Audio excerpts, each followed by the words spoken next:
ರೇಣುಕಾಸ್ವಾಮಿ ಕೊಲೆ ಆರೋಪಿ ನಟ ದರ್ಶನ್ಗೆ ಬಿಗ್ ಶಾಕ್ ಎದುರಾಗಿದೆ. ಸುಪ್ರೀಂ ಆದೇಶ ಮಾರ್ಪಾಡು ಕೋರಿ ಸಲ್ಲಿಸಿದ್ದ ಅರ್ಜಿ ತಿರಸ್ಕೃತಗೊಂಡಿದೆ. ಇದರಿಂದ ದರ್ಶನ್ಗೆ 1 ವರ್ಷ ಜೈಲೇ ಫಿಕ್ಸ್ ಆಗಿದೆ.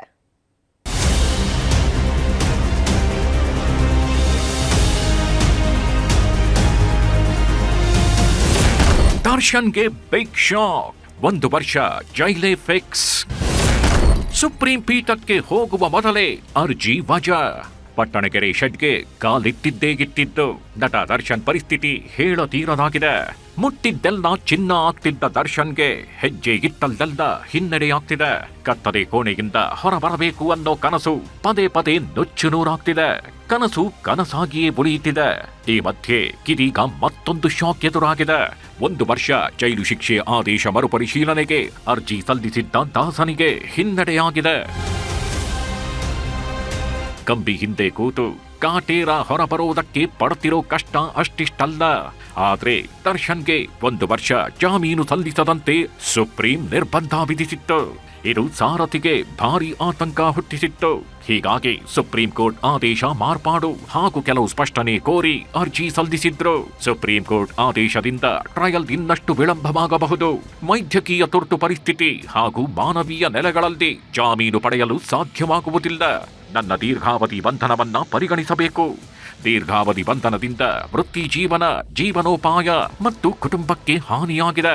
ತಾಯಿ ಗಂಭೀರ ಆರೋಗ್ಯ ಸಮಸ್ಯೆ ಹೊಂದಿದ್ದಾರೆ.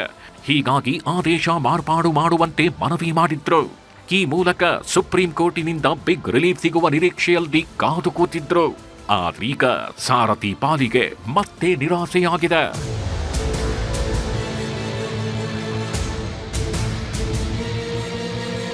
ಕೊಲೆ ಆರೋಪಿ ದರ್ಶನ್ ಸಲ್ಲಿಸಿದ್ದ ಅರ್ಜಿ ಸುಪ್ರೀಂ ಕೋರ್ಟ್ ನ್ಯಾಯಮೂರ್ತಿಗಳ ಪೀಠಕ್ಕೆ ಹೋಗುವ ಮುನ್ನವೇ ತಿರಸ್ಕೃತಗೊಂಡಿದೆ. ಮರುಪರಿಶೀಲನಾ ಅರ್ಜಿಯನ್ನ ರಿಜಿಸ್ಟ್ರಾರ್ ವಜಾ ಮಾಡಿದ್ದಾರೆ. ಪ್ರಕರಣದ ಗಂಭೀರತೆ ಮತ್ತು ಕಾನೂನು ಚೌಕಟ್ಟುಗಳನ್ನ ಕೂಲಂಕುಷವಾಗಿ ಪರಿಶೀಲಿಸಿ ಅರ್ಜಿ ಪುರಸ್ಕರಿಸಲು ನಿರಾಕರಿಸಿದೆ. ನ್ಯಾಯಾಲಯದ ಈ ನಿರ್ಧಾರದಿಂದಾಗಿ ಕಾನೂನು ಹೋರಾಟದಲ್ಲಿ ದರ್ಶನ್ಗೆ ತೀವ್ರ ಹಿನ್ನಡೆಯಾಗಿದೆ. ಹೀಗಾಗಿ 1 ವರ್ಷ ಜೈಲು ವಾಸವೇ ಫಿಕ್ಸ್ ಆಗಿದೆ. ಒಟ್ಟಾರೆ ಕೊಲೆ ಕೇಸಲ್ಲಿ ಜೈಲು ಸೇರಿದ ದಾಸನಿಗೆ 1 ವರ್ಷದೊಳಗೆ ಹೊರಬರುವ ಕನಸು ಕನಸಾಗಿಯೇ ಉಳಿದುಕೊಂಡಿದೆ. ಆ ಊರಿನ ಜನ. Muniraju, crime bureau, news 18 Bengaluru. ಆ ಊರಿನ ಜನ ನೆಮ್ಮದಿಯ ಜೀವನ ಮಾಡ್ತಾ ಇದ್ರು.